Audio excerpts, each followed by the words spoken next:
Good morning. Good morning. Woo. Oh.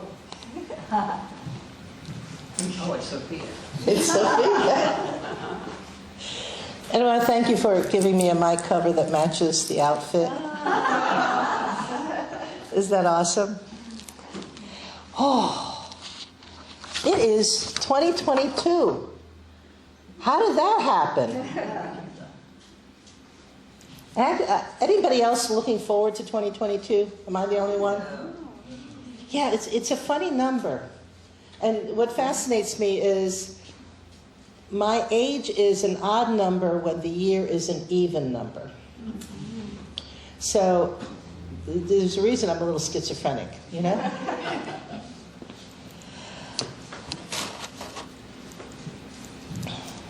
Last week, you did Burning Bowl, right? And what else? Was it Letter to God, Letters from? You know, I actually watched the service and I've forgotten what you did. Okay, good. Intention letters. Intention letters. Okay, good. That's what I thought because I based my lesson this morning on you did that last week. Okay? So, this is what I think. Or rather, this is what I think I know. Would you like to know what that is? Yes. Oh, thank goodness, because if you had said no, this would have been the shortest lesson.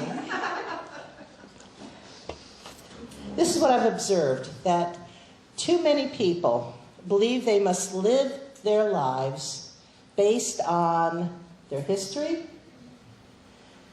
outer conditions, or what, I see you nodding here, or what other people tell them they should be doing. Has that happened to anyone here? Yes, yes. You know, have you ever thought actually also with life that, well, that's just the way it is and I have to deal with it? I get caught in that myself. I'm dealing with that right now. So you get to have me project all over you. But I'll try not to be too messy about it. And when I look at outer conditions also, I'm hearing so much. My favorite phrase anymore, and I try not to say it myself, and I think we're all saying it. Well, before coronavirus, we have a new BC. Before coronavirus. And when coronavirus is over, we'll... All right. Let's change that paradigm. Let's change that belief. Because coronavirus happened. It's a fact.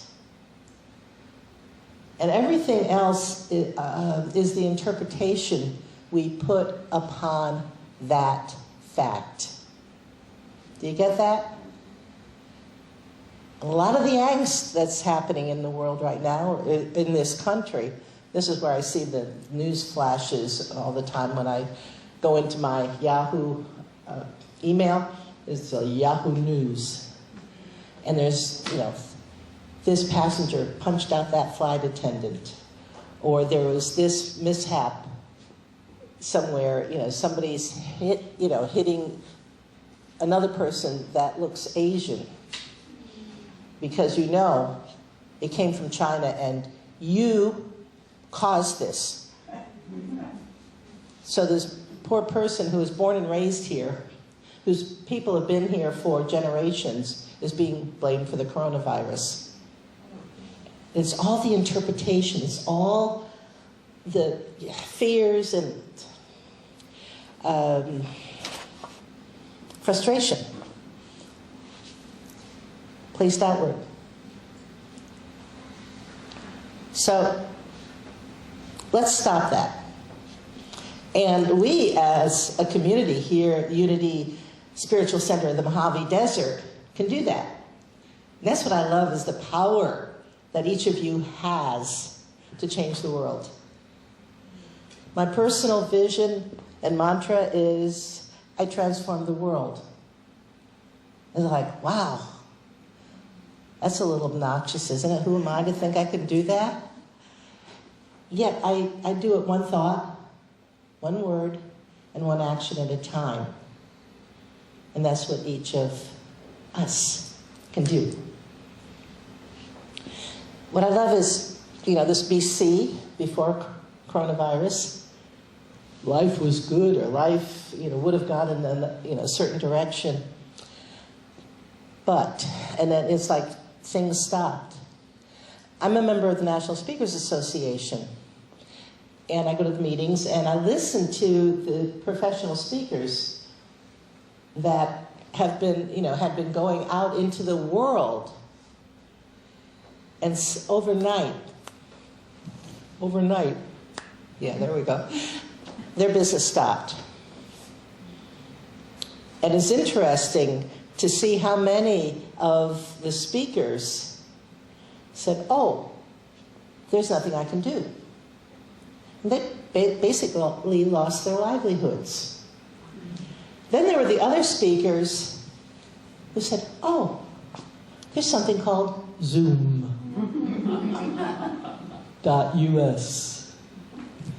And they pivoted. Apparently that's the new term, to pivot. And they became very successful.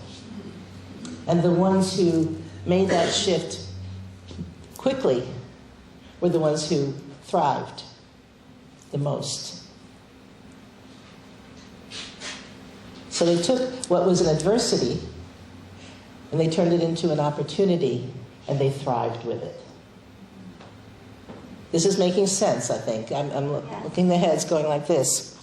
And what I love is when we limit ourselves, we are going against everything we have been taught in unity. And most of us came from a traditional Christian background where mixed messages sometimes, because, we're born in sin and, if we do something wrong, we're going to hell, etc. And yet, they're the teachings of the Bible. And I remember, it's one of my favorite parts of the Bible, is Jesus said, it is God's good pleasure to give you the kingdom. And that's what we focus on in unity, isn't it? It is God's good pleasure to give you the kingdom. The thing is, but first, you have to ask. And this is what I do, by the way. I take different parts of the Bible and I bring them together. I have written my own, I think. Every now and then I toy with the idea of doing my own version. And it's an opportunity, if it is God's good pleasure to give you the kingdom, well, what part of the kingdom do you want? What story do you want for your life?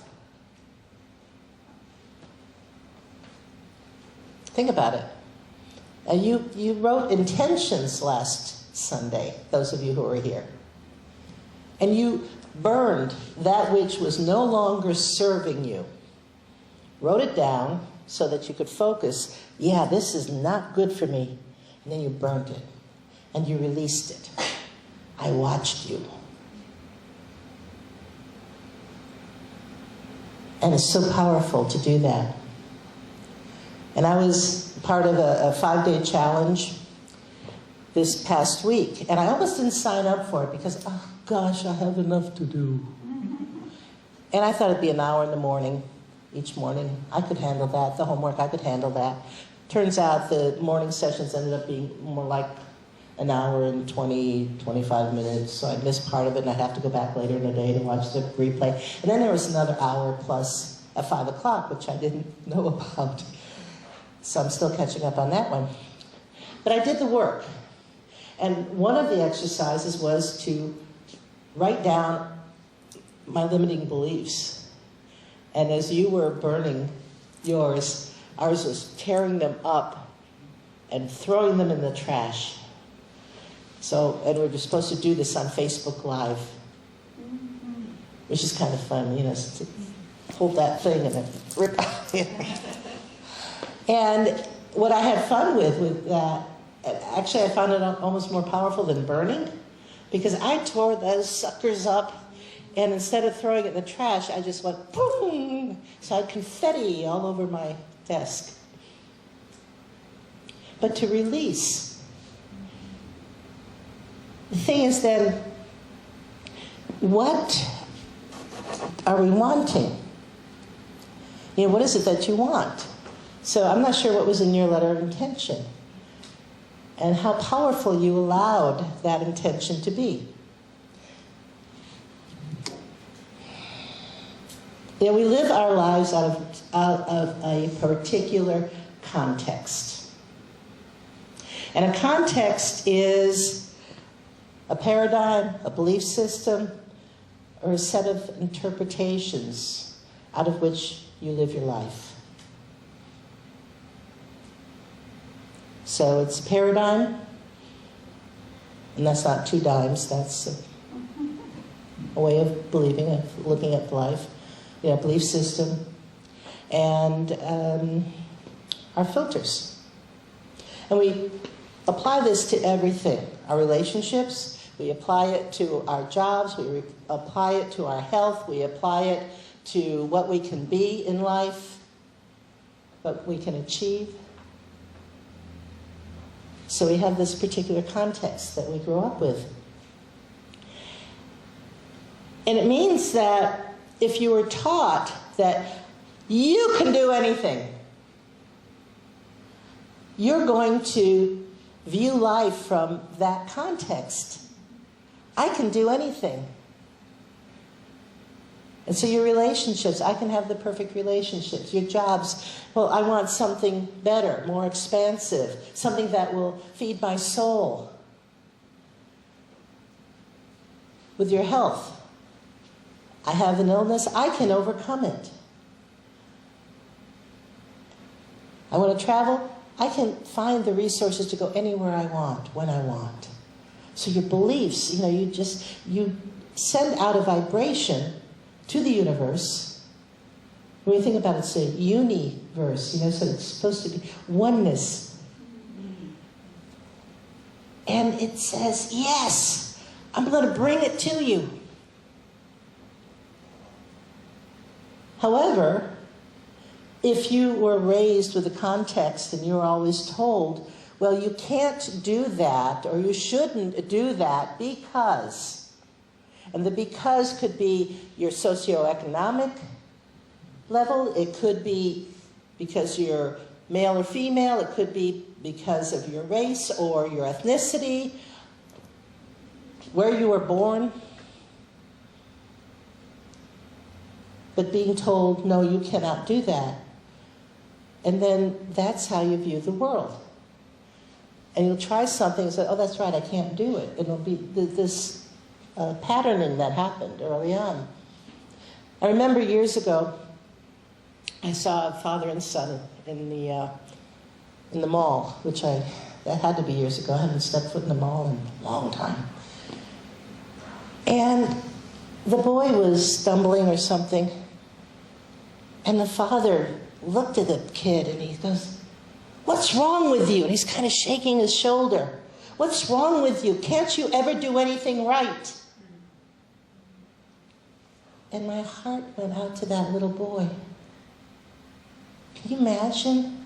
And being publicly shamed also like that. What is that boy going to grow up believing about himself? Like I said, this was years ago. I wonder if he's been arrested already because he did something foolish, because he believed he didn't have worth in this world.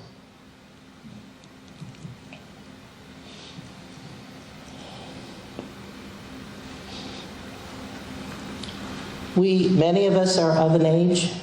Some of you are younger.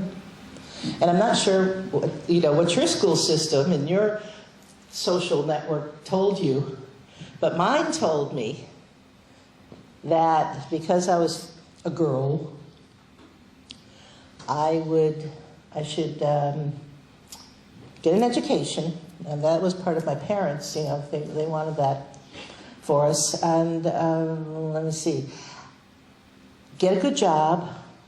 My father said that financially he could give us 2 years of college where we would be boarding at the college. So my brother got a 4-year degree because he lived at home. And he just drove across the valley to college. My sister got 2 years, an associate's degree in secretarial science. And I'm 4 years behind, so I'm coming up. And it was in 9th grade that my mother told me, well, we don't have money to send you to 4-year college. And by then I had been tracked for college entrance because my school tracked us. So it was college entrance or vocational. And by the way, the other thing about vocational, you either, took home ec or shop. Guess which one the girls had to take? I wanted to take shop. But they wouldn't let me because I was a girl. And I was supposed to get married.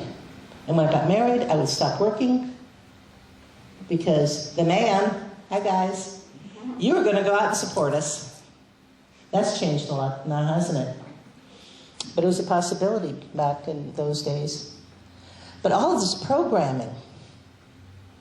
Now, as it turns out, and I switched to secretarial science in high school because that's what my parents told me I needed to do. And I stayed in the core courses, though, with my college track. And in 11th grade, my advisor asked me, wouldn't you like to go to college? And I said, well, yes, but we can't afford it. And Mr. Young, and to this day I do not know his first name, he said, but there are college loans. I said, oh, really? He said, yes, and the state of New York will pay half of the interest when you repay the loan. So I went home and I said, Dad, I want to go to college. And he said, we don't have the money. I said, but Mr. Young says there's something called student loans. And my father, my father's Prussian, he was an immigrant. So I was bilingual, grunt in English, because, I'd ask him questions and I'd get a grunt. And so he grunted. And that usually meant no. But the next day, he came home after work and he said, I was at the bank today. We can take out a loan. You can go to college. Now I was fortunate. I didn't have parents that told me I was too stupid to do that. All right. Well, actually, that's kind of an aside. My father ended up becoming an alcoholic when I was 12, and so he did tell me a lot I was stupid when he was drunk.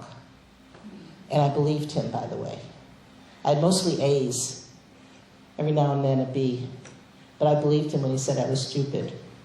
So that was a fun thing to overcome. So this is the programming, right? This is the before conditioning. So that's another BC. Before the positive conditioning.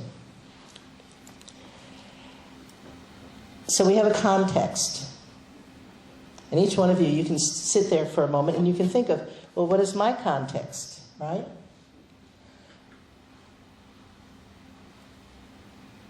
And then what is the new context you have been creating for yourselves? Because you would not be sitting in this room if you had not created a new context for yourself, would you? And the thing is, we need to become something different. I love this quotation from Unity Minister Eric Butterworth. He wrote in his book, Discover the Power Within You. The caterpillar can fly, but not as a caterpillar, only as a butterfly. It has the potential, but something has to happen to it. As the caterpillar changes its embodiment, it enters a new world. Suddenly there is a whole new set of principles at work, and it releases a whole new potentiality. Is that amazing? And what do you think you need to do to shift your context? Where does it begin?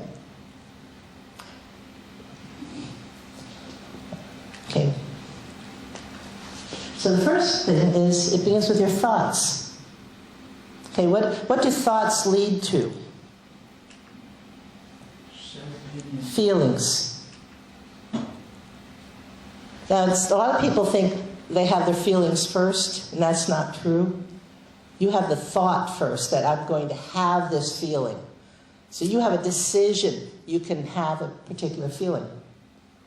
And what's so powerful about this is if you can just do that little twist on your thoughts. When you see it, when you say, oh my goodness, I'm going down this constrictive way, and then you make that pivot,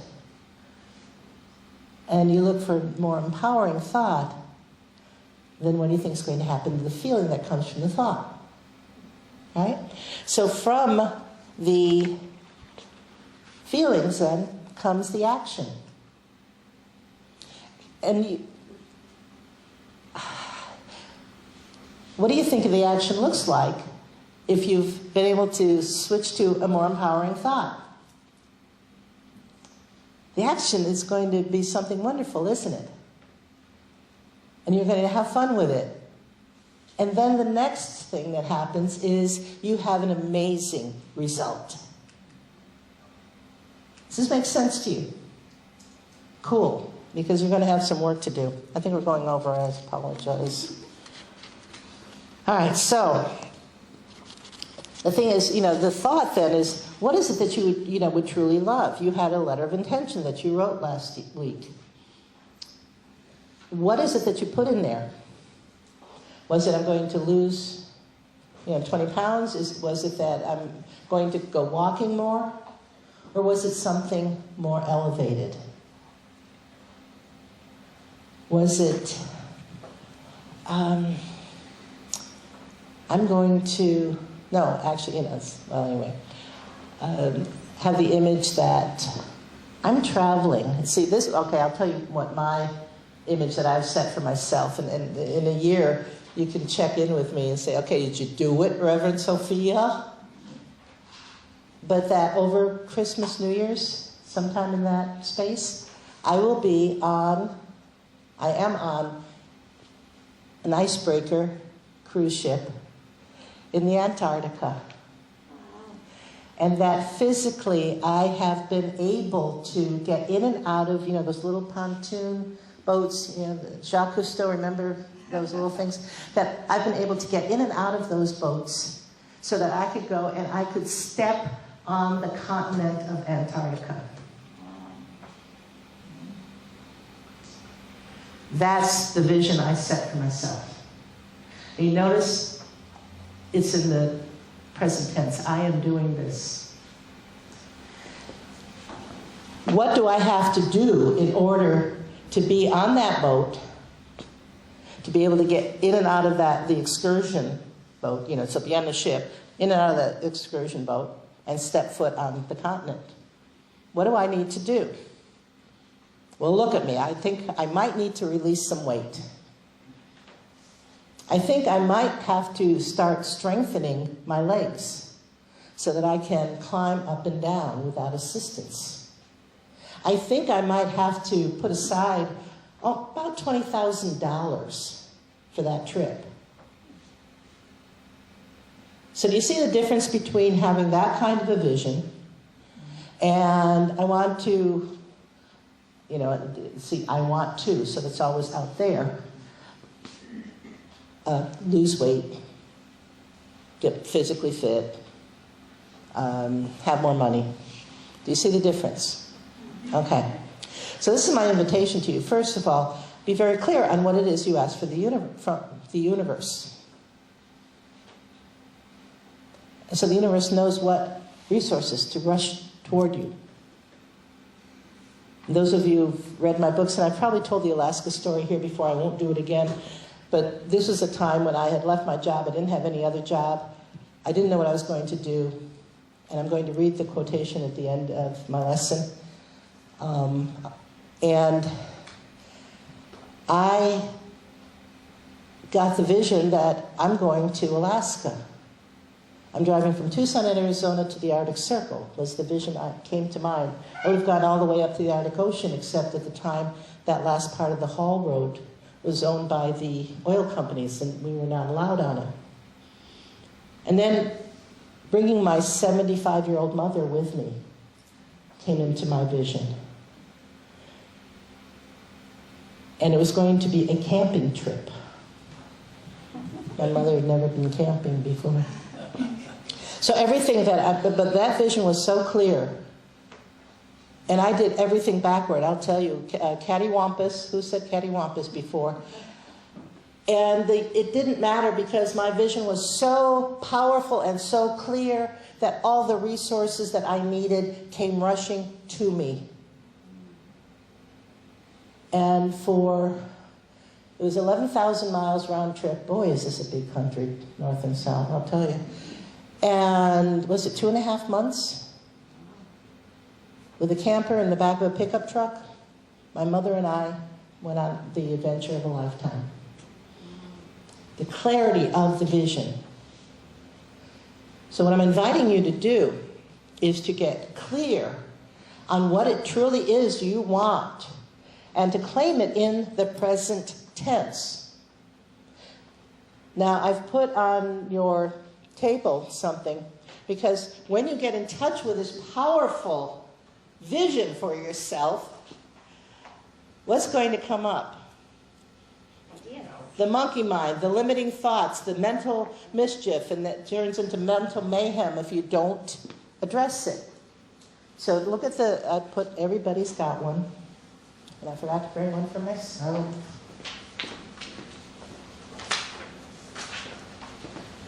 All right. So the first thing, we can go to the next slide, is ask yourself, what would I love?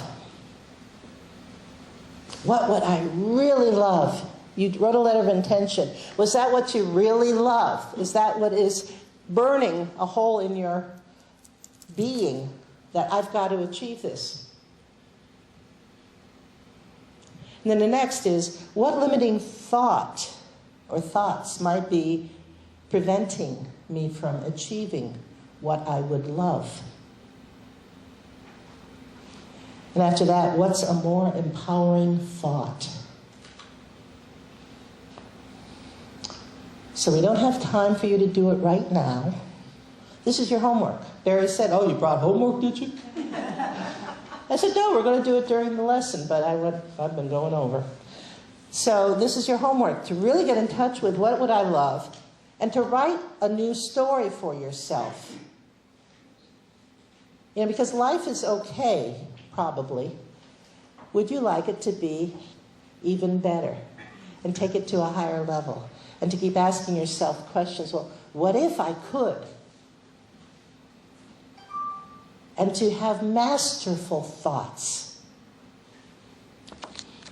So I mentioned that when I went to Alaska, I had been given a quotation from W.H. Murray, and he wrote it from his Scottish Himalayan expedition.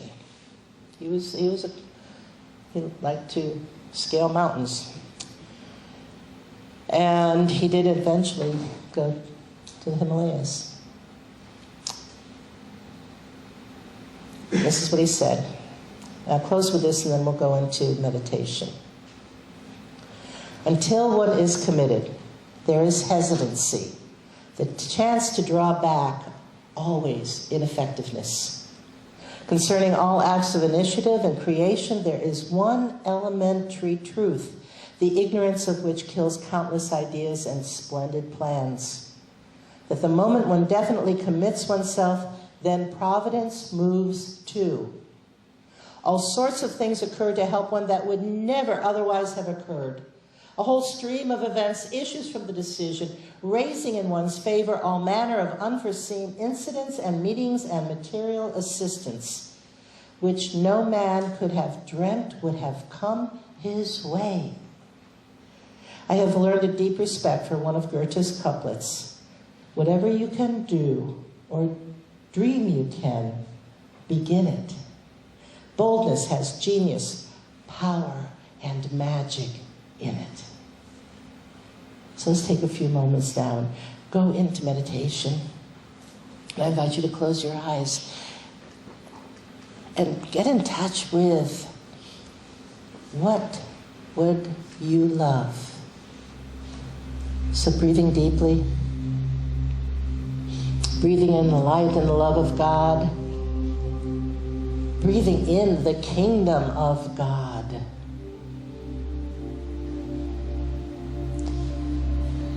And when you exhale, release any tension you might be feeling in your body, any distress in your thoughts.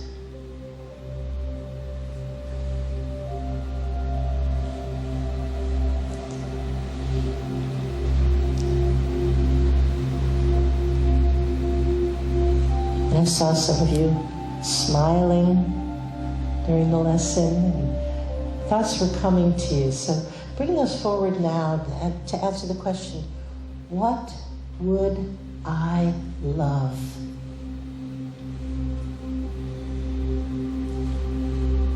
What would I love?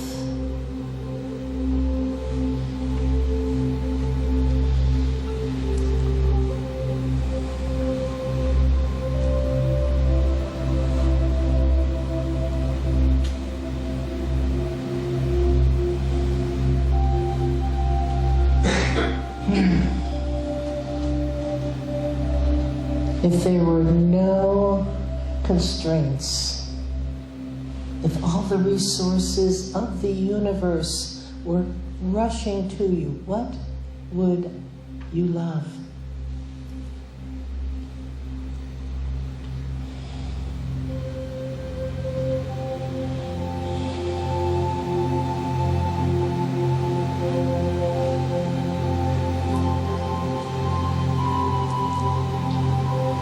And when you consider, I would love this, what limiting thought or belief comes to mind?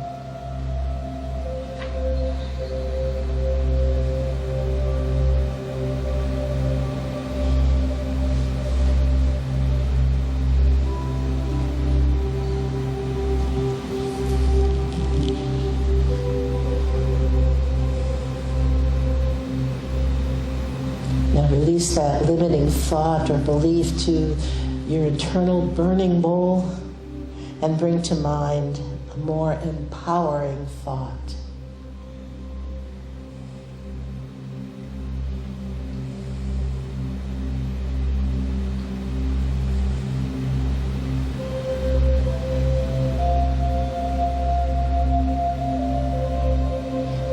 And think in terms of I can, I am.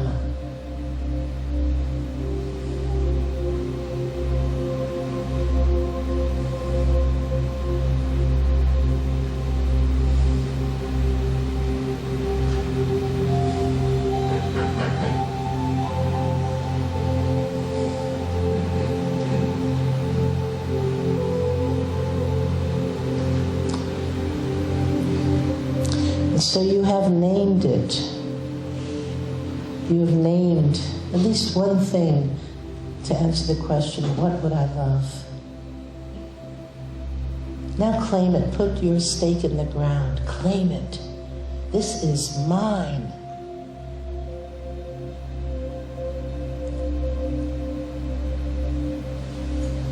And as you go forth into this day, this week, the rest of this year, the rest of your life, proclaim it with every thought, every word, every action, as if you are already the person living what you have claimed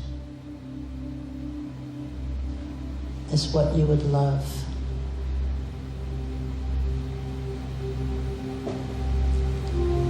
Every moment you have the opportunity to write a new story.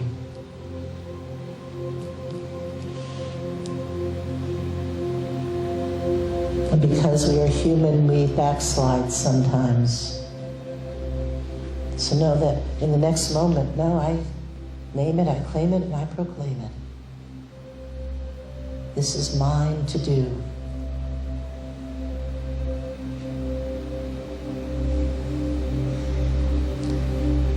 as you return to this time and this place, and slowly open your eyes, open them up with a new awareness that you are a powerful being beyond measure. It's God's good pleasure to give you the kingdom.